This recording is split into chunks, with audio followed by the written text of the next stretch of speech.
আসসালামু আলাইকুম। খ্রিস্টানদের ট্রিনিটির মতবাদটা কি আর এটার সাথে ক্রুসিফিক্সনের সম্পর্কটা কি?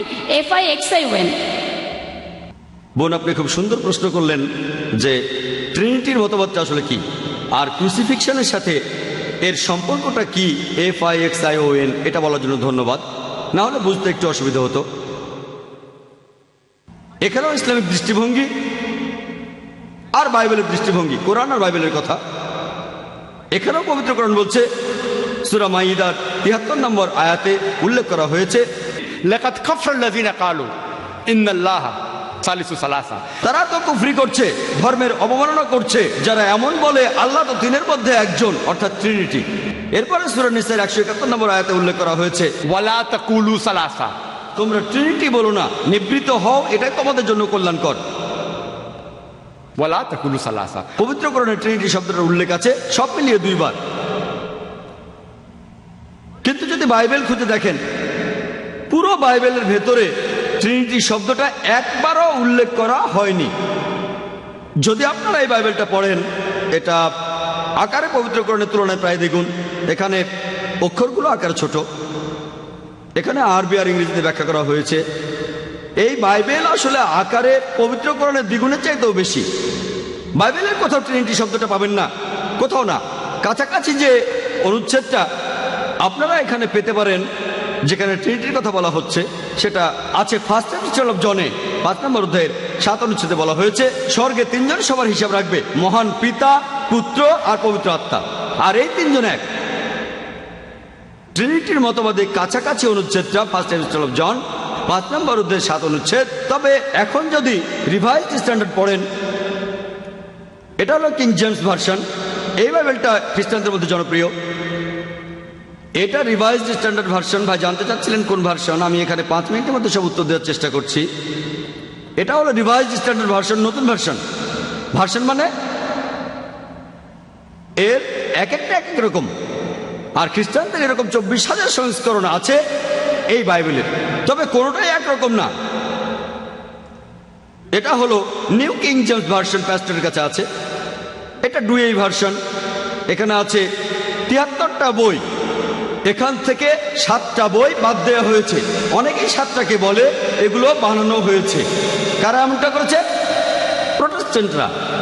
প্যাস্টরের বাইবেলটা নিউ কিং জেমস ভার্সন, এখানে 66টা বই আছে। এটা আলাদা বাইবেল, এমন বিভিন্ন বাইবেল আছে অনেক। IRF-এ 25টারও বেশি ভার্সন আর 200-রও বেশি টাইপের বাইবেল আছে। IRF-এ দেখতে পারেন। আপনার প্রশ্নটাই আসি, এই রিভাইজড স্ট্যান্ডার্ড ভার্সনটা এটা সংস্কার করেছেন মোট 32 জন উচ্চপদস্থ বিশেষজ্ঞ, যাদের পেছনে রয়েছে মোট 50টি খ্রিস্টান ধর্মীয় সংস্থা। তারা বলেন কিং জেমস ভার্সনে অনেক ভুল রয়ে গেছে, আর এই সংস্কার করার পর তারা এই অনুচ্ছেদটা বাদ দিয়েছে যেটার সাথে ট্রিনিটির মতবাদ মিলে যায়। ফার্স্ট এপিস্টল অফ জন 5 অধ্যায়ের 7 অনুচ্ছেদ, যে এটা বানানো হয়েছে, এটা বানানো গল্প, এটা পরে ঢুকানো হয়েছে। অনুচ্ছেদটা বাদ দিয়েছে কারা? মুসলিমরা না, হিন্দুরা না, 32 জন খ্রিস্টান বিশেষজ্ঞ, খুবই উচ্চপদস্থ, যাদের পেছনে 50টি খ্রিস্টান সংস্থা আছে। তারা অনুচ্ছেদটা বাদ দিয়েছে, যেটা ট্রিনিটির মতবাদের কাছাকাছি ছিল, যে এটা বানানো হয়েছে। ট্রিনিটি শব্দটা বাইবেলে নেই। যীশু খ্রিস্ট নিজেকে কখনো ঈশ্বর দাবি করেননি। আমি এই কথা আগেই বলেছি। 4টে সবাইকে শেখানো হয়। তারা বলে পিতা হলেন একজন, পুত্র হলেন একজন, আর পবিত্র আত্মা একজন, কিন্তু তারা 3 জন নন, আসলে একজন। একজন আরেকজন আরেকজন, কিন্তু 3 জন না, একজন। এটা কি? 1 যোগ 1 যোগ 1 সমান 3, কিন্তু খ্রিস্টানরা বলে 1। যদি খ্রিস্টানদের জিজ্ঞেস করেন আপনি যখন পিতার কথা ভাবেন তখন মনে কোন ছবি ভাসে, আর তখন একজন খ্রিস্টান তার মনে ছবি ভাসে যে মহান ঈশ্বর সান্টা ক্লজের মতো স্বর্গে বসে আছেন, তার সিংহাসনে বসে আছেন। যখন আপনি ভাবেন শব্দ বা পুত্র বা যীশু খ্রিস্টের কথা, তখন জেফ্রি হান্টারের কথা ভাবেন কিং অফ কিংস ছবিতে। জেফ্রি হান্টার, সোনালি চুল, শ্বেতাঙ্গ, দেখতে ইহুদিদের মতো না, তার নাকটাও খাড়া, এরকম জেফ্রি হান্টার।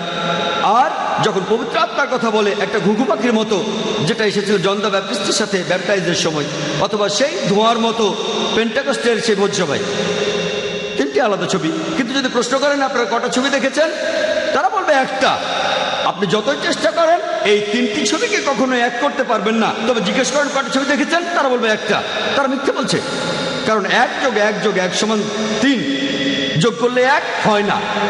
তারা উদাহরণ দিয়ে বলে, দেখেন ট্রিনিটির এই মতবাদটা বুঝতে পারা খুব কঠিন। একজন লোক সে বাবা হতে পারে, ভাই হতে পারে, আর একই সাথে একজন ব্যবসায়ীও হতে পারে, তাহলে ঈশ্বর কেন পিতা, পুত্র আর পবিত্র আত্মা হবে না? আচ্ছা ঠিক আছে, আসলে একটু ভালো করে দেখি। ধরেন একজন লোক কারো বাবা, আবার কারো ভাই, আর একজন ব্যবসায়ী।